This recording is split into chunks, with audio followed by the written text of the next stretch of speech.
Now you know how to escape out of a police lock.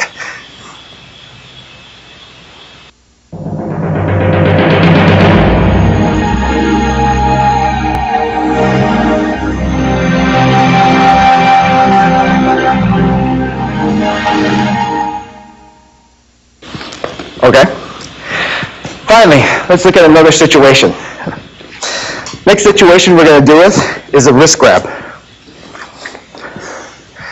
Ken's going to wrist grab me at this angle. See, that's like a wrist lock. How do most situations get out of this wrist lock? Well, same idea as that arm lock. Here's the opening, and what I'm going to do is just go with this opening, slide it through. But once again, what's the reality of it? How hard is he grabbing? If he's grabbing really hard like this, and I try to struggle out, you can't. So Wing Chun, this is the Wing Chun way. The Wing Chun way, he grabs me here. From here, I'm using my other hand to deal with the threat. I use this hand to deal with the threat and chop at the same time. Chop again at the neck, chop again at the neck. And then that really does the trick. But just for insurance sakes, I want to add a couple stuff to it. From here, I do an inside diagonal punch to his stomach, run at his sternum, and finish him off at a low punch again to his stomach. Then just the cherry on the top, chop, chop, chop. Okay? Let's do that again. He grabs me, wrist grab. 1, 2, 3, 4, 5, 6, 7, 8, 9. Now we're going to try to do it at real speed.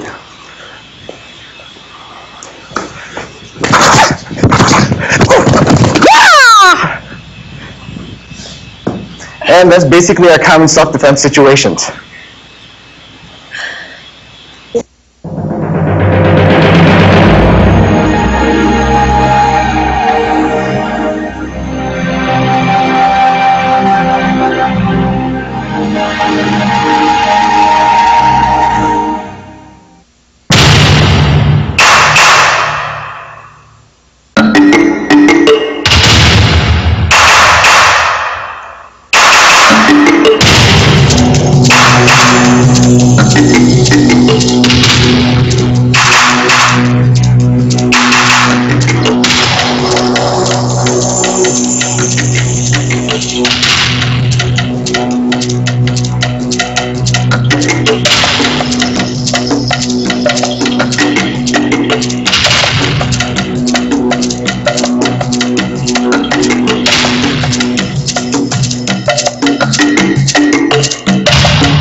Thank you for joining us on this segment of Windy City Wing Chun on women's self-defense. We hope you got at least an idea of exactly what we wanted to get through as far as what is reality and what is theory. And basically, we can find more information and actually videos about how to escape out of it at windycitywingchun.com. We hope you stay for the third segment, which deals with more advanced aspects of Wing Chun. And this is where the beauty of the art is really exposed. But the drill we're going to show you is based on Chi-Sao, but it's called the line game. And like I said earlier, the line plays an important role. The center line, as I said, was 2 points. From one point to another, the quickest path is a straight line. Whoever has that line dominates. And that's what we're feeling for when we play the Chi-Sao game. So for example, I'll go by a step-by-step analysis of exactly what we're feeling and what we're doing when we do the line game. Ken's going to do the attacks, and I'm going to do the defense. He's going to show one attack, then I'll show you exactly how I block it. Here he comes in with a punch. Notice this line right here is what he's taking. If he has this line, then he can get the attack. So what I'm going to do is take the line away from him and match him right there. See, that's how I basically feel for that and basically block his motions. Next, he does his next attack. Inward here. He pocks my hand, clears the line, and basically attacks me here. My hand's free here, and I block it this way. Now I have the line to attack, but I'm just blocking from this point on. He goes for his next attack. He traps me down here. Look how when he traps me down, I don't fight the force. My hand goes down with it, then I regain the line back to block his motion. Then he tries to hit me again. He turns in and comes with an angle from here, taking this line. My free hand here goes with that force and blocks him. He comes down here, going for my rib area. This is my free hand again, taking the line and blocking his motion. See, at any time, whoever has the line can block, but here I'm just showing you how I'm blocking each move. He goes for another attack. He blocks from this motion here, and I take the line again. Now we're going to go step, he's just going to do the attacks, I'm going to do the block, and I'll do the block after the hit. From here.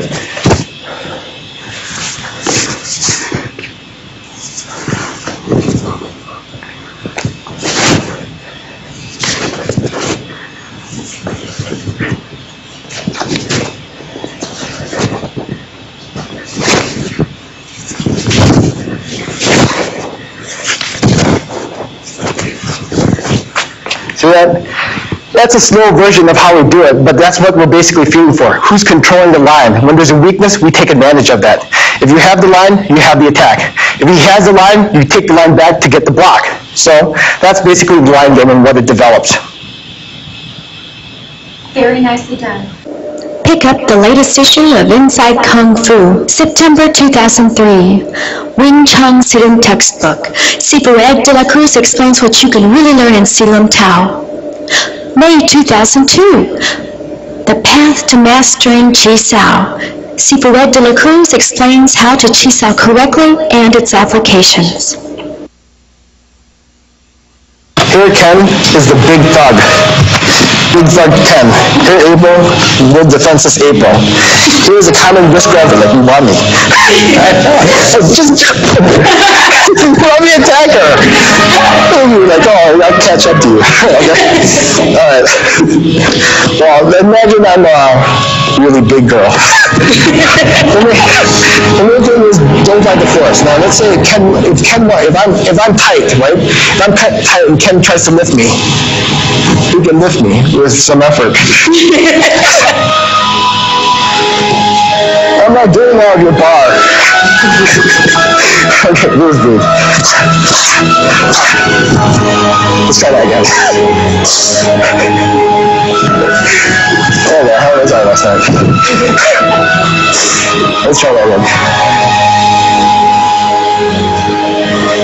Nice bouncer. You'd be a meaner nut and try it again. Let's try it again. And be like, hey, listen, Goku. Okay, let's try that. You know what I would do? Wear a dress and you do the woman's part?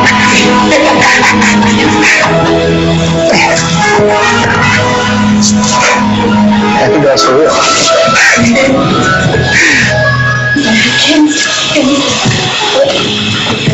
Yeah, in between. Can you fit? Yeah. Yeah, I could fit into that. When I was 18.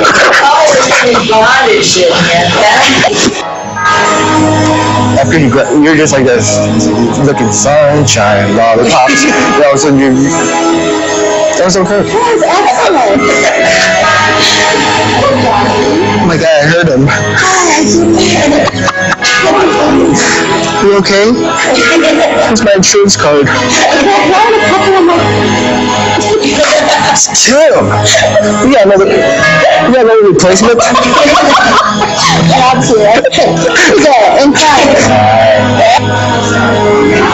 It's Alice till she gets it right.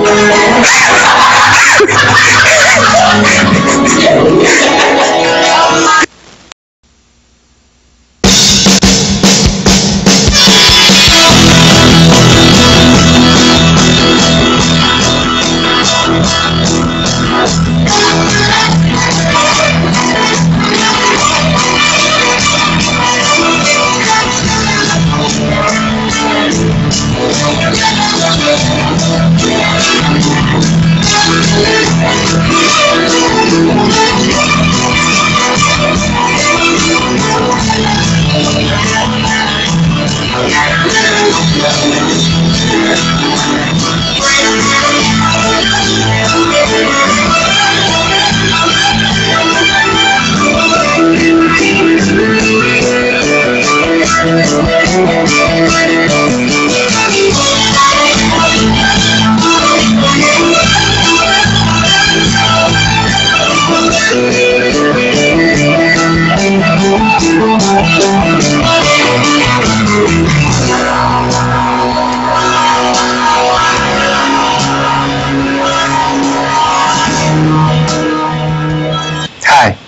welcome to our third and final installment of our Wing Chun series.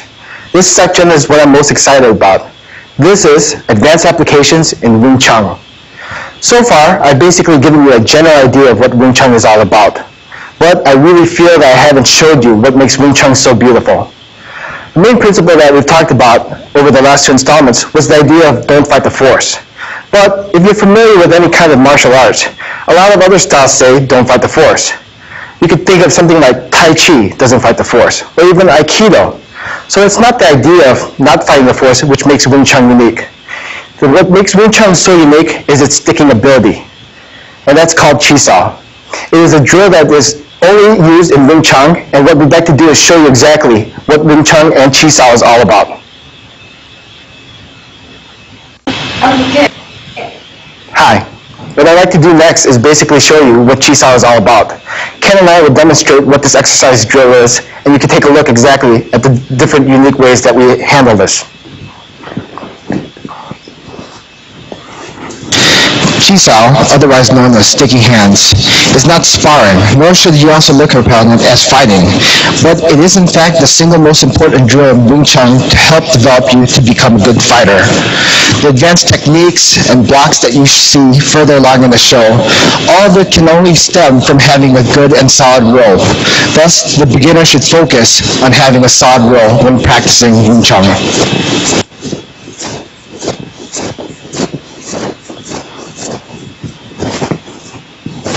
That's a general idea of what Chi Sao looks about. Upon looking at Chi Sao, it looks like nothing. It looks like two guys who are driving into each other.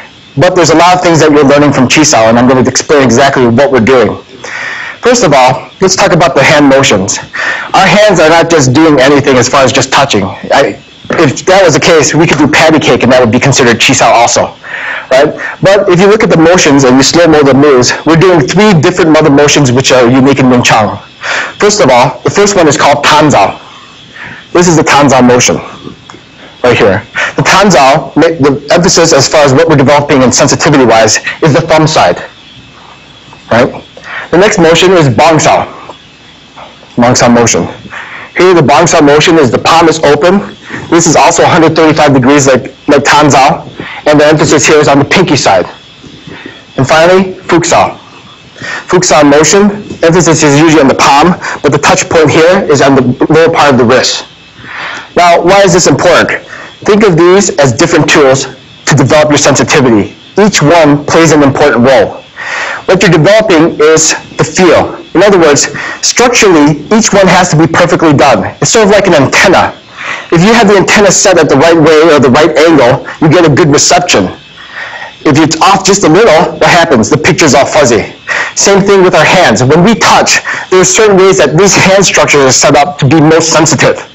If it's off by a little amount, then the feeling is lost. But if it's perfectly done for each section that every time you roll, then what happens? Your sensitivity is done well, and you can feel better. Now, you might be wondering, what exactly does the sticky hands do, or how does that play an important role when you actually fight? And let me give you an idea exactly how sticky hands plays in, and as far as the connection, as far as how sticky hands can make you stick to your opponent. And I'm going to have here is April demo it for us. All right, we're going to talk and explain about what sticky hands is about. April's going to help demo it first. The idea behind sticky hands, let's imagine that this is a bird. Okay, use your imagination. All right, from this position, let's say the bird lands on my hand. All right, now if a bird really wants to push off my hand, what happens? The bird has to push off with its leg, then it can fly, right? Now let's imagine we can understand how much pressure is being put on by the bird. When the bird pushes down, let's say it's 2 pounds of pressure on the way down. So when he pushes 2 pounds of pressure on the way down on this solid object, he could push off and then start flying. But what happens if when he pushes 2 pounds of pressure on the way down, and I match the 2 pounds of pressure on the way down also? Every time the bird tries to push off, I'm not giving him a solid place to push off, a solid brace. So every time he tries to push off, I'm matching him every single time. So let me give you a simple demonstration. When our hands touch, imagine this force represents 2 pounds. Her pushing this way and me pushing this way. If this maintains a 2-pound pressure as far as when we move around, she'll be able to stick to my motions. So for example, she's trying to stick to me and maintain this 2 pounds. So I'm going to move my hand around. Now, it looks like she's sticking, but there are times when she's not actually perfectly 2 pounds. And I'll show you exactly when that is, like right here. See?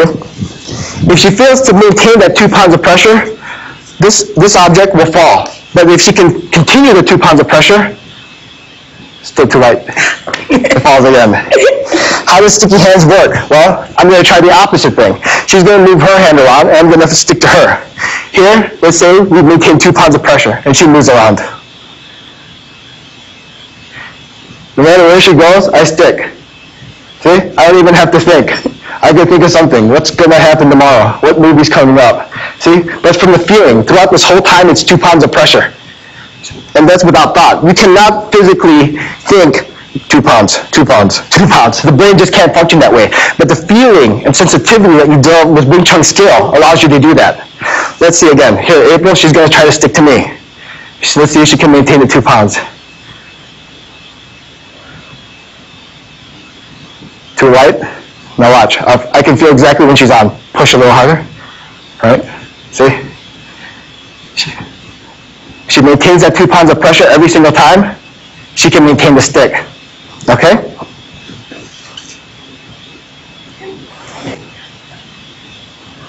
Okay, now we're going to show you exactly how sticky hands would actually apply in a fight.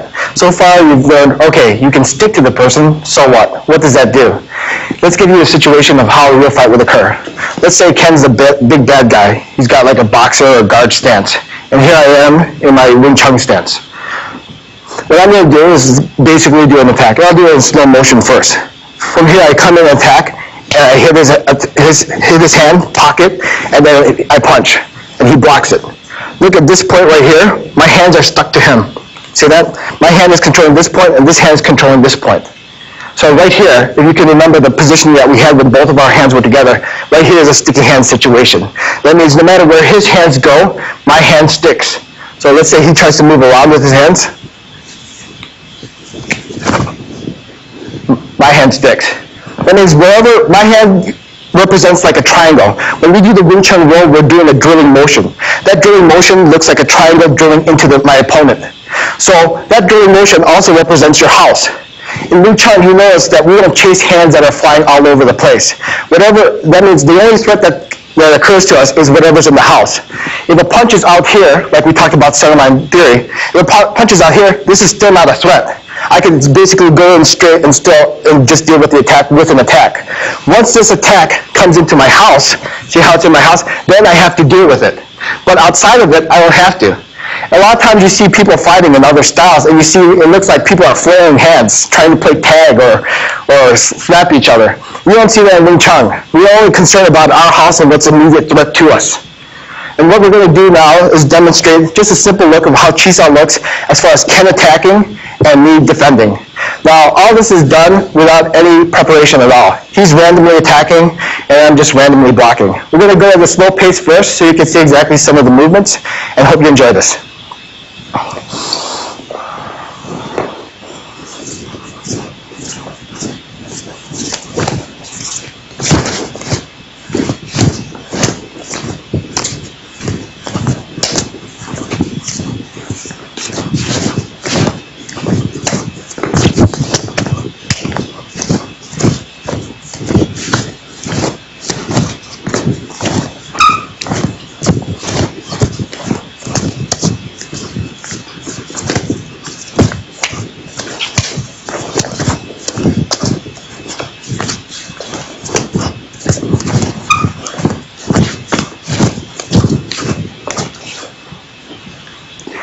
That was a quick demonstration of exactly just blocking. Notice it was just random feeling. We weren't saying, okay, he attacked this way or I attack this way. I'm basically feeling what he's doing, and every single time I'm just sticking to him.